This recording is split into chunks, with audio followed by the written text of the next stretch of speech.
Seeking Level, Chapter 5. Keith was surprised when he opened his eyes. He'd been prepared for the end, so he was confused that he was awake. "Lance," he called, trying to orient himself. He was lying on something hard. It was still dark, but not the complete darkness of the canyon bottom. There were lights here, artificial ones, from a dashboard. Keith sat up, staring at a display panel, at a pilot's seat. "Lance!" He realized that his fists were still clenched around Lance's suit. He hadn't lost his hold, even when he'd lost his senses. He was oddly proud of that. He hadn't let go. "Lance, it's Blue!" Lance lay still on the cockpit floor behind his seat, unmoving, a small patch of blood under his head, dripping slowly from his nose. "Lance, she came to get you!" He realized, "Lance, she came to get you!" He realized that the slides he'd heard before the end, the ones that had sounded rhythmic, were actually Blue racing along the canyon floor, the power of her weight bringing down the cliff sides as she passed, brought to their aid by the strength of her bond with Lance. "I told you!" Keith shouted, excited, relieved. But Lance remained unresponsive. Keith bent down to monitor his breathing, painfully slow now. "Hang in there, Lance," Keith said with all his conviction back again. They were out of the canyon, off that dead planet, saved. "Blue," Keith spoke reverently to the lion that carried them, unsure of her capabilities when her paladin was lying on her cockpit floor, unconscious. "He's hurt, Blue. We need to get to the castle." The lights brightened slightly, as if she had heard him. There was a click, a bit of soft static, and then a most welcome voice. "Lance?" "We're here, Pidge," Keith responded to the voice that surrounded him. His heart swelled painfully hard with relief and worry at once. "Are you all right? Can you get us a wormhole?" "Allura's on it. We were just on our way back to you when Blue popped up on our monitors." "How'd you get her out?" "She got herself out. Lance needed her enough." "Where is Lance?" Keith considered the boy on the floor, not knowing how to answer that question. "Just hurry." A tiny spark appeared in the middle of the display, exploding outward into a perfect circle surrounding their way home. Blue gave a roar and propelled herself through while Keith huddled behind the pilot's seat, Lance still in his arms. As Blue touched down, Keith gathered Lance, intent on lifting him. But he couldn't. He couldn't gather the strength. He couldn't push down the pain in his back enough to manage it. So he sat there on the cockpit floor and waited for... They were all on the run, Pidge darting ahead with Shiro and Allura close behind her, Hunk and Karan keeping pace together after them, all of them shouting names as they hurried to help. Keith braced himself for their hands. "Help him," he kept saying around the constriction of his throat. He choked on the words, but continued to repeat them. "He won't wake up." "We've got him, my boy," Karan encouraged, gently pulling Lance out of his hold. "Let him go now." Pidge had taken Lance's hand, the right one, the one that flailed out of conscious control, the one that was completely lifeless now. Hunk had easily shifted Lance's full weight into his own strong and capable grasp, while Karan took up position at Lance's head, holding it steady and still as they began their way to the medical room. Keith's vision blurred as he watched them leave, feeling as though he was still connected to Lance, that somehow his strength was unraveling in the stretching distance between them, his own suffering. He staggered to his feet, barely able to get himself up, and lurched unsteadily out of the lion. The warm air of the holding bay slammed him in the chest, making him cough, ripping through him until it demanded all of his focus. He crumpled, bending to relieve the sharpness of it until he was folded on the floor with one arm pressed against his mouth. "Keith!" Shiro called to him, alarmed, not expecting him to collapse, returning to his side. Keith waved him off, unwilling to take any attention from Lance, who needed it most. He'd be all right in a minute, as soon as he'd adjusted. He tried to push himself up using his knee as a brace, but ended up tipping into Shiro as sharp pain staked his lower back.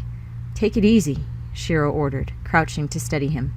"What happened?" Allura's voice on his other side, her attention also drawn from following the others, her strong hand gripping his shoulder.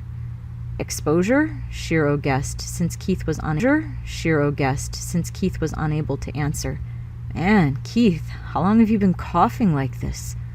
I'll get him some water, Allura suggested, standing impossibly easily. Keith gagged as the fit came to an end, resisting the urge to lean against Shiro and close his eyes. That's it, Shiro encouraged. Take some deep breaths for me. Keith glared at him. He was not ready to be taken care of yet. Lance was still in trouble, and he wasn't with him anymore. He tried again to stand up, managing it on the second attempt, forcing himself not to whimper. Shiro stood with him, dragging Keith's arm over his shoulder and slipping his Galra hand around Keith's waist. It turned out to be a good idea. Standing made Keith feel fuzzy and disoriented, but he still heard himself hiss in pain as Shiro held him firmly. That rock had done a little more damage than he'd originally thought. Not so fast, Shiro was saying, as Keith tried to answer to everything. It was very simple. He wasn't with him, and he should be. He's going to be all right, Shiro answered, but not sounding as sure as Keith thought he should. We need to take care of you right now. I can't leave him, Keith said, though he thought it should be unnecessary. Don't worry, Shiro said. You're going in a pod right next to him. Allura returned then with 2 pouches of water, one already open and ready for him. He'd needed a drink for so long now that it almost made him sick looking at it. He turned his head away from her in disgust. I hope you're happy, he spat savagely, feeding the growing fury, the tightness in his jaw, the pain in his back. Allura paused, water outstretched, her face confused and timid. Yes, of course, Allura answered, unsure. Of course, I'm delighted to have you back safe. What do you mean? Keith, Shiro warned, but Keith pretended not to hear him. He almost died, Shiro warned, but Keith pretended not to hear him. He almost died. Hell, he could still die. Allura flinched. All because you were too scared to do what needed to be done. I made a hard choice, Allura defended. I admit, I didn't intend for you to be down there so long. You should have taken the risk. You should have come down to get us. Keith, Shiro squeezed his wrist. That's enough. We're not doing this. If he dies, Keith threatened, shaking. If he loses his sight permanently, I won't forgive myself either. Allura beat him to it, tears on her face and in her voice. Keith swayed, steadied by Shiro, still unbelievably cold, even though the castle was kept at a steady level of warmth. Allura put a hand on the side of his face, pressing a drinking straw against his lips. He jerked away from her, unwilling to let her help him now when she should have done it yesterday. Don't be stubborn, Keith. I need to be with Lance, Keith said resolutely.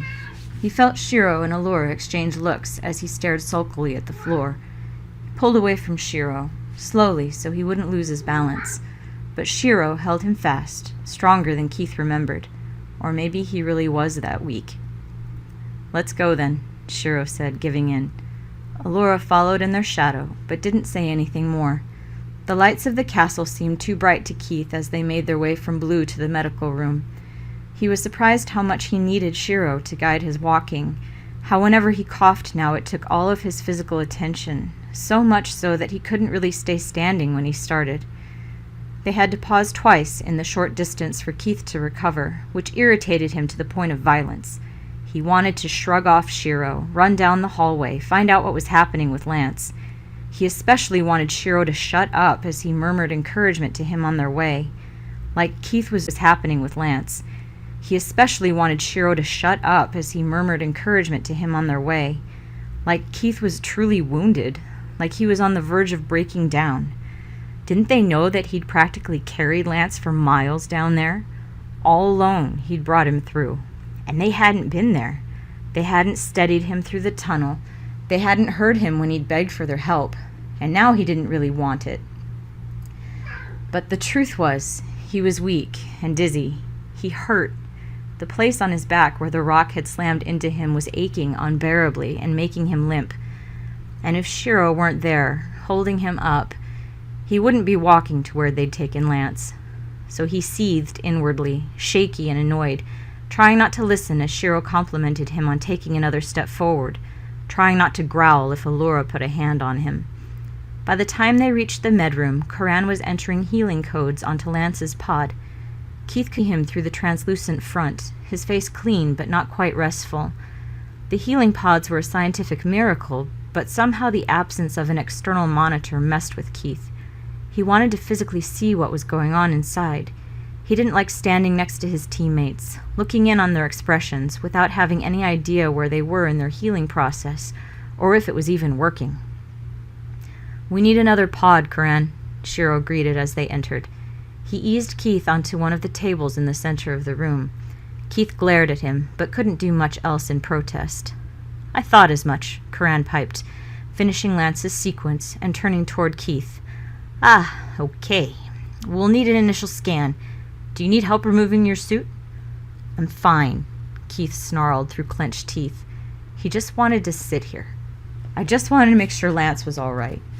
He stared at the floor, feeling everyone's eyes on him, the weight of their pity, some of it, but he forced himself not to.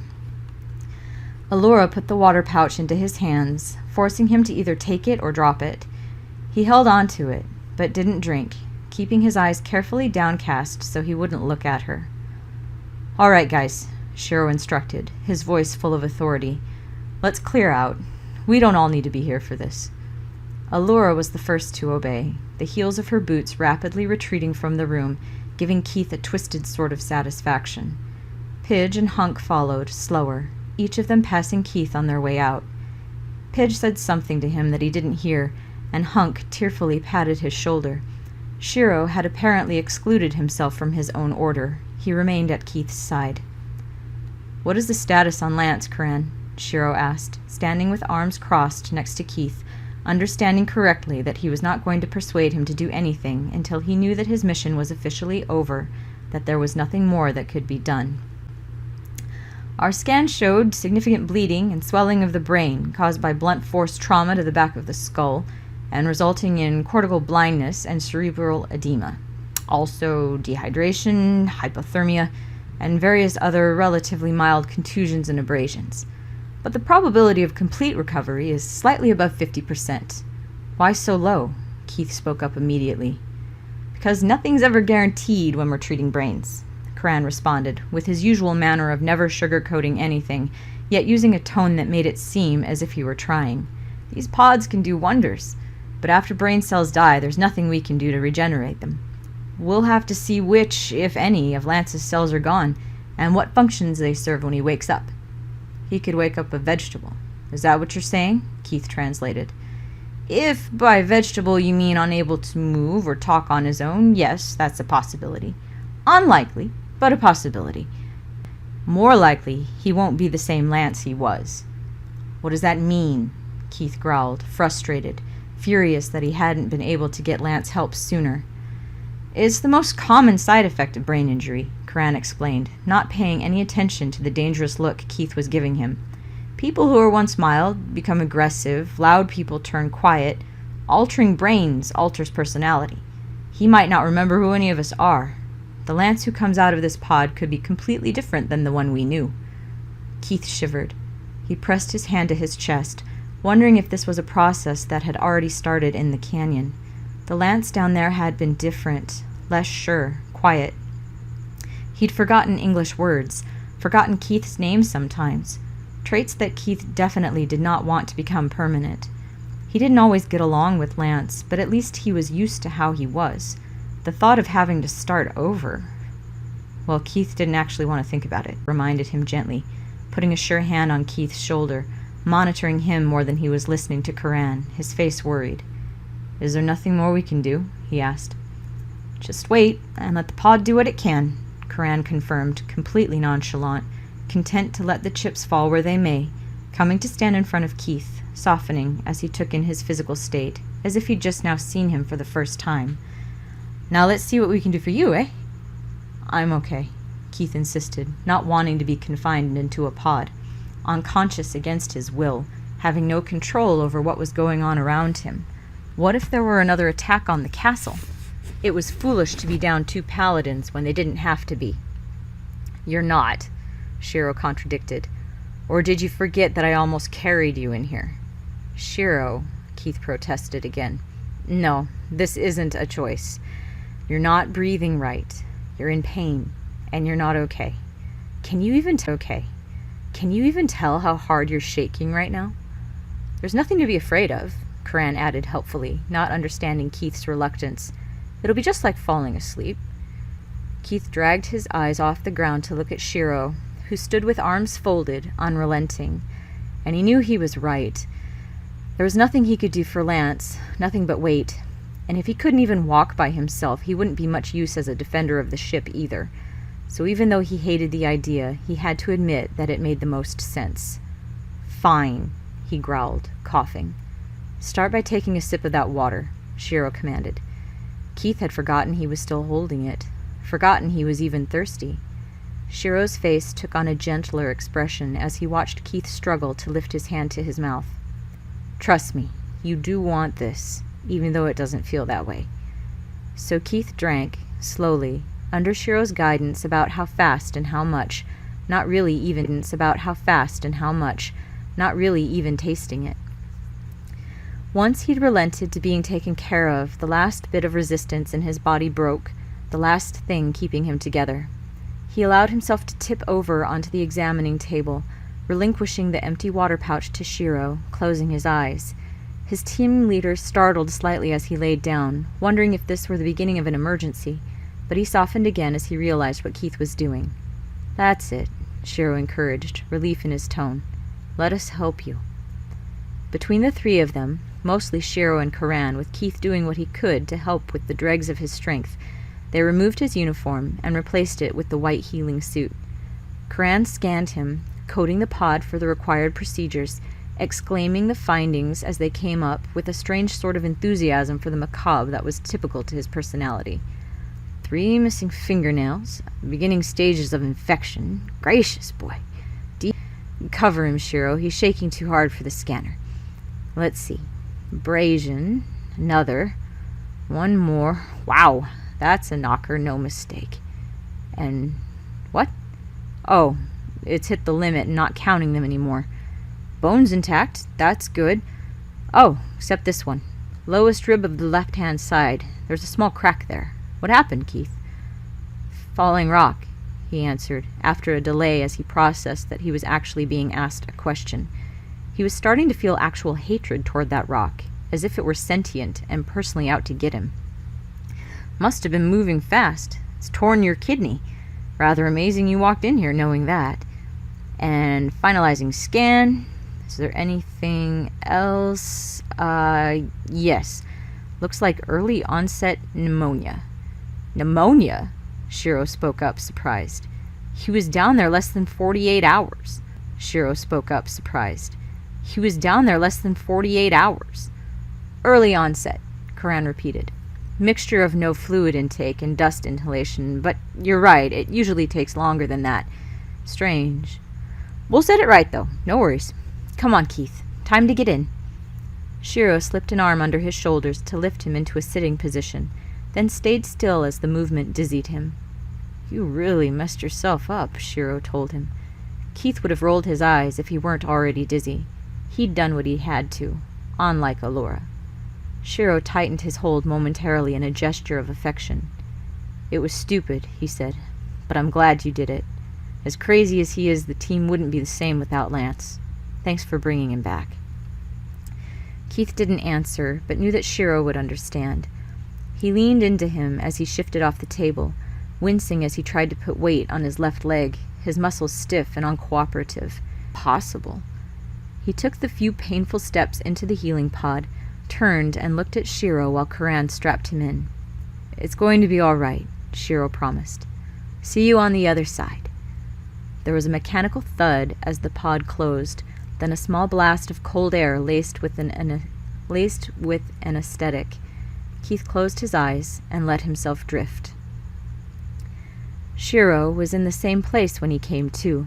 Of course he hadn't stood there the whole time, however many hours or days it had taken, but it was a comfort to see him. The fluid drained from the pod, and the pressure locks released. Keith drunkenly exited into the team's waiting arms. Allura was absent, but the rest of them were there, except Lance. How do you feel?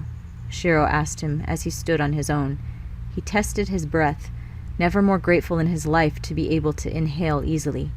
There was no pain. His fingernails had regrown. It was like no pain. His fingernails had regrown. It was like the canyon had never happened. "Good," he answered, honestly. "You look a lot better," Pidge observed, adjusting her glasses. "I made breakfast," Hunk offered. "It's waiting for you, but you'll probably want to get dressed first. But after. It's there." "Lance?" Keith asked, pushing through so he could see the other pod. Blue's paladin remained just as before, a slight strain over his features under the surface. No movement, no indication that anything was actually improving. "He'll need another day, maybe more," Shiro explained. "Brains are more delicate than kidneys," Karan said. "How long did it take?" Keith asked, uncomfortable that time had passed without his knowledge. He wondered if this was how Lance had felt when he'd told him about his memory loss. Except it wasn't the same. He hadn't done anything except sleep in a pod. It wasn't like there were any memories there, no conversations he'd had that were now 26 Vargas, 13 Doboshes, and 40 ticks, Karan answered, popping up from behind Hunk as if he'd been there the whole time. A little over a day. Well, what used to be a day for him when he'd lived on one planet that had a regular rotation. "And if I were you, I'd do what Hunk suggested. Get dressed and eat." Though he was reluctant, he had no good explanation for wanting to stay where he could watch his teammate in the other pod, so he allowed Hunk to take one arm and Pidge to take the other, leading him away. He didn't need the help, but he could sense that they wanted to touch him, to feel his life under their hands, to examine physically that he was there with them again, whole and well. He understood the urge and indulged them. "I can't believe you just jumped down there," Hunk told him as they walked. "What was it like?" "It was awful," Keith responded, deadpan. "The planet is intriguing," Pidge cut in. "Anything else we've seen before?" "It's dead," Keith answered, not really wanting to talk about it. "I don't know," Pidge pondered out loud. "You're right, I can't detect any living organisms on the surface, but it's not the same as the other dead worlds we've seen. I can't figure it out." "There's nothing there, Pidge," Keith told her sharply. "Rocks, dirt, and more rocks. No water, no life, nothing." "Hey, chill. You don't need to yell at me. I didn't drop you down there. You did that all on your own." Keith took a steadying breath, dedicatedly relaxing the muscles in his shoulders that had tensed up without him realizing. "Sorry," he muttered. "Anyway, it's good to have you back," Pidge said, changing the subject, no longer touching him, but walking close to his side. "It was a little tough with you guys gone." "The attack," Keith remembered suddenly.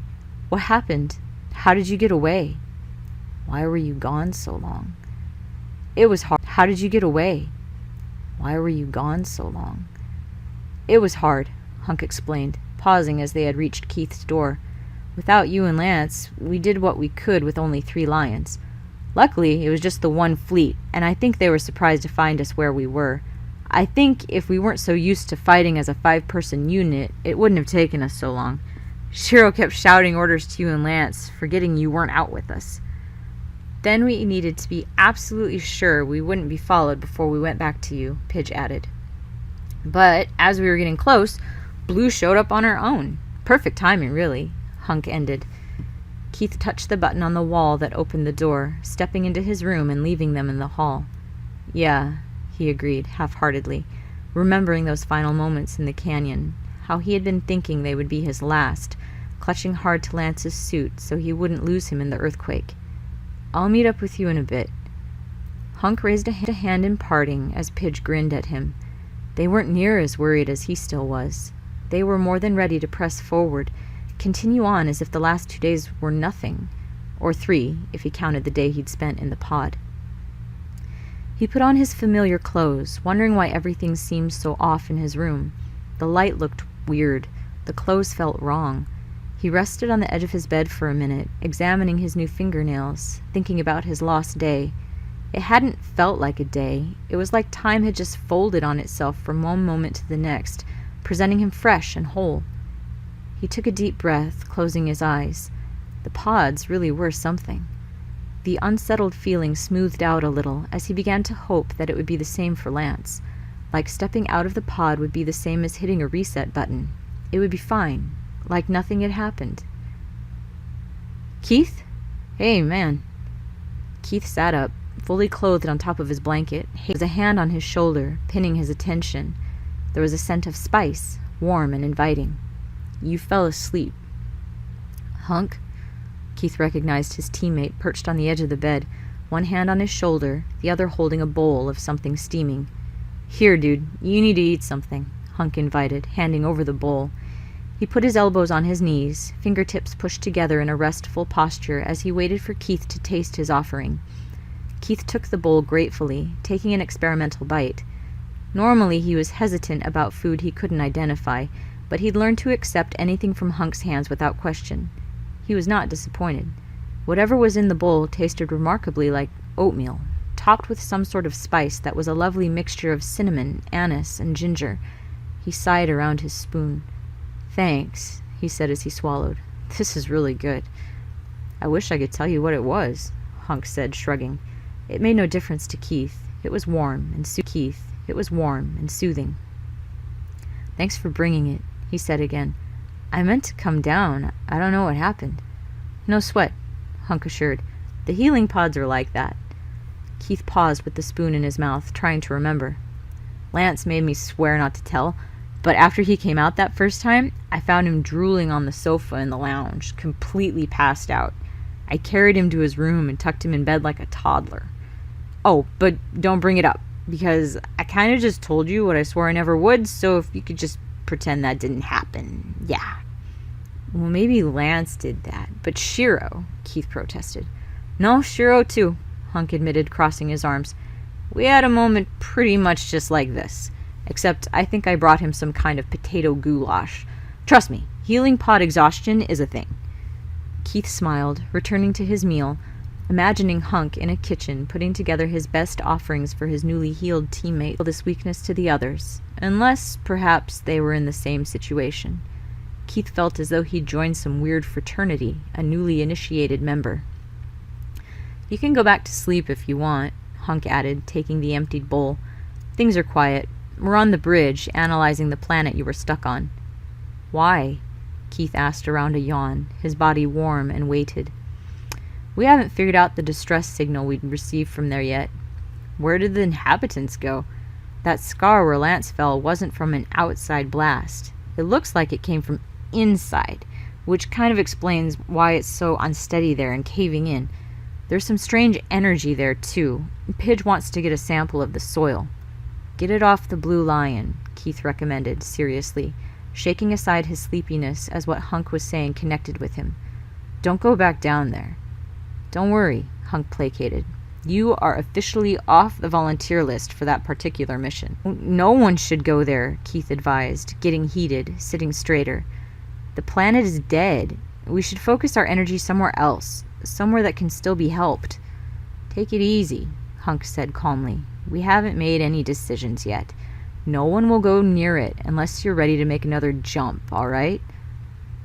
Keith did not find that joke in the least bit funny, but he kept his mouth shut. How's Lance? He asked, deciding to change the subject. Hunk's face fell slightly. The same, he said, some of his spark taken. You haven't been asleep all that long.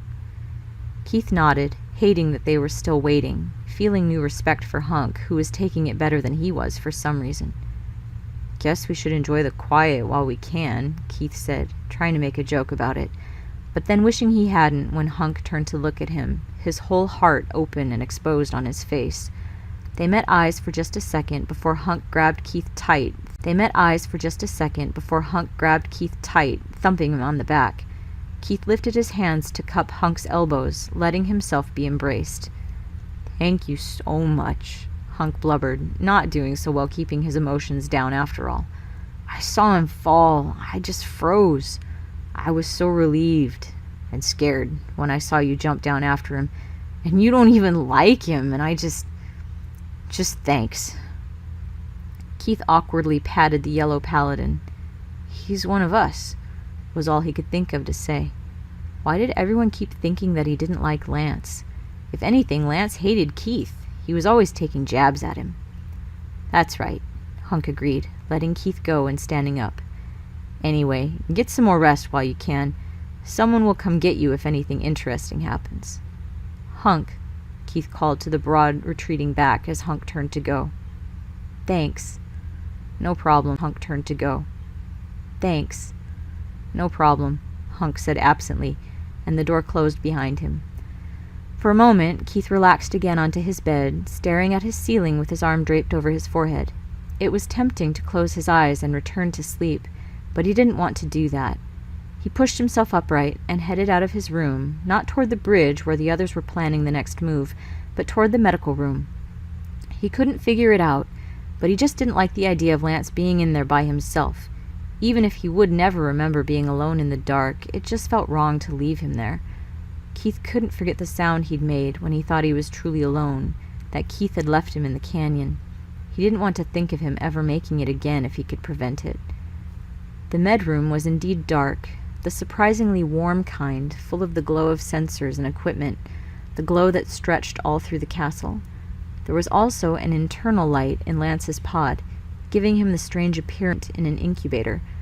Keith folded his arms as he stood in front of his unaware teammate, staring in at him, trying to identify any unease on his face. There was nothing. "You're so dramatic," Keith told him, knowing he couldn't hear him, but hating the quiet. After several minutes of careful discernment, Keith sat down on the steps in front of the pod, propping himself on his thighs and resting his chin in his hands, silent, just waiting. He thought about going to the bridge, talking everyone out of the plan to return to that planet. They wouldn't head down there without him, would they? There just was no point to that. There was absolutely nothing but danger there.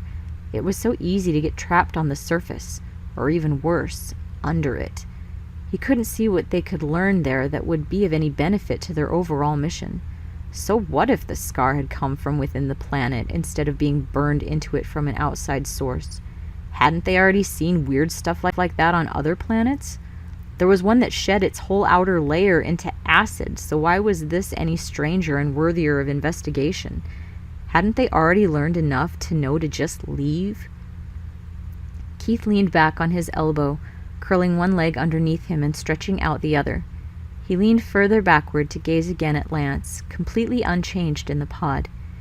He stretched both legs in front of him, feeling impatient and uncomfortable. When was he going to wake up? Wasn't it taking too long? Should they be worried that he actually might not wake up at all? Keith laid his head on his arm, draped over the top step, running the fingers of his other hand back and forth along the smooth ridge of the next stair down, tracing patterns that had no conscious meaning. His eyes closed. "Keith?" He sat up quickly, groaning a bit as he realized his whole side had gone numb from staying in one position too long. He'd fallen asleep again? "You should be resting." "I am," he shot back, groggy, shaking his hand as it began tingling, banging his heel on the floor to encourage blood flow to return to his extremities, annoyed that he kept dozing off every time he held still for a minute. "I meant in your bed. You need some time to recover." Keith swallowed, turning away from Allura as she came closer. He'd woken up enough to remember that he was still angry with her. "I did," he said stubbornly, gesturing behind him to the pod where he'd already lost an entire day. "Healed isn't the same as recovered. The pods accelerate the natural healing process dramatically, which can leave the body quite exhausted. You'll need to rest to recover properly." "Fascinating," Keith muttered, rotating his shoulder. "What are you doing here?" "I came looking for you. When you weren't in your room, I thought you might come here. May I sit with you?" "It's your," Keith told her non-committedly. She ignored his tone and settled on the steps right next to him, shoulders touching. Her hair was pulled back, ready for battle. He turned his face away from her, wishing his limbs were back to normal enough so he could stand up and leave without walking like a broken marionette.